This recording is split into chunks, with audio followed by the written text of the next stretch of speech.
es el día a día de la gestión de un portfolio de empresas como el que tenéis actualmente? Bueno, pues buena pregunta. A ver, claro, nosotros hemos ido creciendo, las primeras compañías necesitaban una cosa y ahora necesitan otra, o de alguna forma hemos necesitado ir evolucionando en muchos ámbitos, ¿no? Primero, dentro del propio M&A, que también aplica a la gestión, es, bueno, el equilibrio también de los equipos es relevante. Quiere decir que de tener experiencias como la de Javi, ¿no? Que viene de una Big Four auditoría, a tener, a luego ver que necesitamos a alguien industrial, como una persona que es Iñaki Ruiz Virto, ¿no? Por ejemplo. O que necesitamos a alguien en la parte estratégica, como es Alberto Bastida. O Iñaki Recalde en la parte fiscal. Quiere decir que al final intentamos primero que los equipos de Money todo el mundo hable de todo, que creo que es lo más enriquecedor para todos, para el proyecto y para los profesionales y para su futuro y para el futuro del proyecto, con lo cual en ese sentido nos complementamos entre todos, ¿no? O sea, el trabajo en equipo es fundamental y el conocimiento de todos es clave, ¿no? Por ejemplo, no sé, el otro día estaba yo con Iñaki Ruiz Virto en una operación, ¿no? Que además es la que está sonando mucho, ¿no? La de Talgo. Y hablábamos de circulante y él decía, bueno, es que me he ido reeducando con un espectro muy industrial, muy ingenieril, a un aspecto mucho más financiero y mucho más equilibrado. Digo, mira, eso es lo que quería el primer día que te conocí, que entre unos años hablaras de circulante y hablaras de CAPEX y hablaras de deuda, como podemos hablar nosotros. Evidentemente tenemos más conocimiento los que venimos más de una experiencia financiera, pero su enriquecimiento es brutal, ¿no? Desde el punto de vista del conocimiento industrial y financiero, ¿no? Bueno, y viceversa, ¿no? Entonces, eso en la parte de manejo. En la parte de la gestión, que a la medida que vamos cogiendo más compañías, la vida no nos da. Entonces, yo me daba cuenta, digo, joder, pues es que ahora estoy hablando cada día más en la parte de gestión y soy yo propio cuello de botella para seguir creciendo. Entonces, es cuando hemos ido creando estructuras intermedias, ¿no? Que es un poco lo que decía Javier, ¿no? Hemos creado un director general del grupo Innometal, que es Cristina Segura, a su vez un controller, que es Ibai, a su vez un director de operaciones y un director de compras. Y en la parte de Omnia lo mismo. Con lo cual, uno, van a atender mucho mejor que yo a las operaciones, porque van a dedicar mucho más tiempo y se necesita. Claro, gestionar una compañía de 110 millones de euros de facturación con 600, 700 personas, es evidente de que yo no lo puedo hacer en mis ratos. Con lo cual, hemos ido creando estructuras para seguir creciendo y no ser nadie cuello de botella. Y que en ese sentido, pues todas las funciones estén representadas, digamos, ¿no? Y también dotarlas de carácter de grupo, ¿no? Entonces, bueno, y luego en el perímetro hay gente que ayuda a ese núcleo de la dirección, ¿no? Pues desde Ichiar en la parte de comunicación, gente en la parte también de recursos humanos, etcétera, ¿no? Para que los equipos puedan hacer un drill down en cada una de las compañías, ¿no? Entonces, la parte de gestión cada día nos ocupa más, eso es cierto.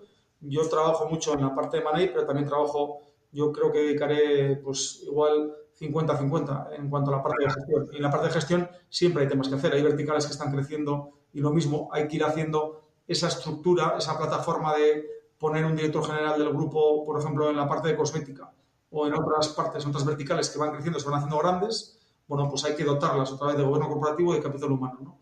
Y luego hay que ir delegando, ¿no? Bueno, y hay que dar también paso para atrás, es decir, ese es otro tema también importante, ¿no? Que a los equipos les digo, mira, tenemos que seguir creciendo y seguir creciendo también a veces significa ceder poder. Entonces hay que ser también generoso e ir dejando, trasladando conocimiento a otra gente para estar en otro sitio. O sea, siempre digo que tenemos que ocupar el espacio que nadie ocupa. Entonces, eso implica definir verticales nuevas. Antes preguntabas, bueno, pues yo le digo a mi equipo, hay que pensar este año las verticales del futuro. No sabemos cuáles son. Hemos hablado de todo. Hemos estado a punto de entrar en una operación muy grande de madera, estamos con el tema de los trenes, hemos estado con temas de plástico, por ejemplo. Bueno, y nos imaginábamos hace 5 años que eso podía ser parte de nuestras vidas, ¿no? Hoy en día tenemos incluso verticales ya formadas, que son pequeñas, que ni nos imaginábamos, pues temas de cosmética, por ejemplo, u otras, ¿no? Bueno, pues tenemos que, o sea, nuestro trabajo siempre quiero que sea creativo y siempre descubriendo nuevos mundos, ¿no? Y cuando veo que hay equipos que están estancados, digamos, dentro de una parte de rutina, nada, hay que cambiar. Entonces, de eso vivimos, ¿no? Vivimos de la creatividad y, por supuesto, venimos a divertirnos. Eso es un poco el must de todo esto.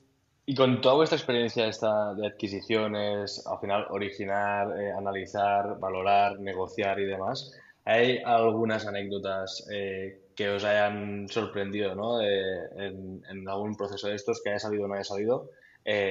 para explicar, para poder dar luz a cómo suelen ser estos procesos, ¿no? Cuando lo vas a hacer de manera industrial, siempre te encuentras alguna cosa que dices, hostia, ¿cómo me puedo encontrar esto, no? O ¿cómo me pueden responder así? Que podéis destacar. Anécdotas habrá infinitas y que se puedan contar, pues, algunas de ellas, ¿no? Yo diría que al final las operaciones en las pymes, el componente emocional de conexión comprador-vendedor es fundamental. Es fundamental. O sea, nos hemos encontrado cosas de lo más variado, ¿no? Desde empresas donde ha fallecido el fundador y lo han heredado los hijos, donde no tienen una capacidad o no tienen una ambición de seguir liderándolo, ¿vale? Que le da un componente emocional a la operación brutal, a empresas que han sido creadas por gente desde la nada y que el apego que tienen al activo y a las personas con las que están trabajando, que esto es lo más habitual, pues es muy alto, ¿no? Y de hecho creo que eso es un diferencial de nuestro frente a otros, ¿no? Al final el que nos ven pues como una solución largoplacista o que por lo menos no tenemos esa sensación de que en el corto plazo tenemos que exprimir la naranja, pues hace que, oye, que seamos en la parte cualitativa algo diferencial a lo que pueden ser otras alternativas que se tienen cuando alguien decide vender su empresa, ¿no? Entonces, bueno, pues anécdotas tenemos muchas y de las operaciones al final creas relaciones muy, muy personales con las personas, porque al final una relación como, o sea, una operación, como sabéis, pues llevan entre 6 y 12 meses hacerla y estáis entre 6 y 12 meses pues hablando de todo y generando unas relaciones muy potentes con esta gente, ¿no? Sí. Entonces, bueno, no sé, Marco, si tú quieres contar alguna anécdota específica. No, yo creo que, a ver, más allá de anécdotas concretas, ¿no? Que podríamos tener muchas, ¿no? Pero bueno, yo creo que aquí lo importante siempre es, cuando nosotros vamos a una compañía, iniciamos el viaje, vamos a decir, de la adquisición, lo primero es entender por qué vende el vendedor y bueno, y entender esa parte emocional. O sea, más allá de una negociación siempre es dura, pero tenemos que tener un vínculo con el vendedor, ¿no? Y como dice Javi, nos hemos encontrado con todo, pues desde compañías que el ex dueño ha fallecido y sigue la familia, compañías las cuales siempre nos dicen, yo quiero seguir paseando por Eibar. Bueno, pues que su proyecto, ellos quieren entender nuestro proyecto porque es como su hijo pequeño en la empresa y en ese sentido tiene que tener una confianza brutal en nosotros.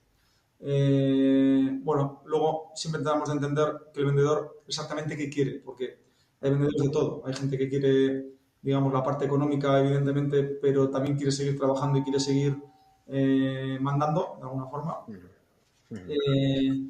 O no hay veces que los dueños no tienen claro qué quieren hacer y eso lo vemos, vamos, en las primeras reuniones. Aquí tenemos muchos debates internos, incluso especulamos, ¿no? Decimos, mira, este vendedor no quiere vender y lo veremos dentro de unos meses. Y bueno, generalmente, no siempre, pero generalmente acertamos, ¿no? De que puede haber siempre esas dudas emocionales y ese viaje con ellos es clave, ¿no? Porque al final se te van desnudando y te hablan de su familia, te hablan de sus hijos, te hablan de sus perspectivas, de los miedos que tienen a ese cambio. Entonces, hay que ser emocionalmente muy hábil para intentar entenderles y acompañarles en ese viaje y ser, con toda la sinceridad del mundo, pues alguien cercano, ¿no? Entonces, bueno, esas son un poco las anécdotas que nos encontramos con todo tipo. Y luego gente que sigue con nosotros. Bueno, y luego esa relación de pasar de ser dueño a ser directivo, bueno, ese viaje intentamos hacerlo de forma suave.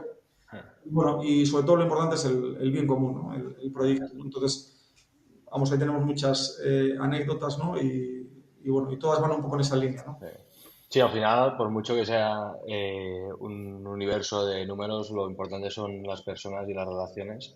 Y yo creo que la primera vez que descubrí el mundo del capital permanente, que ahora un poco vuelve a estar de moda, que es el Evergreen, ¿no? Los fondos Evergreen, como alternativa a las estructuras de 10 años de inversión, lo descubrí con vosotros, con esa vocación a largo plazista, no tengo necesidades de vender, lo que creo es con generar valor muy a largo plazo, ¿no?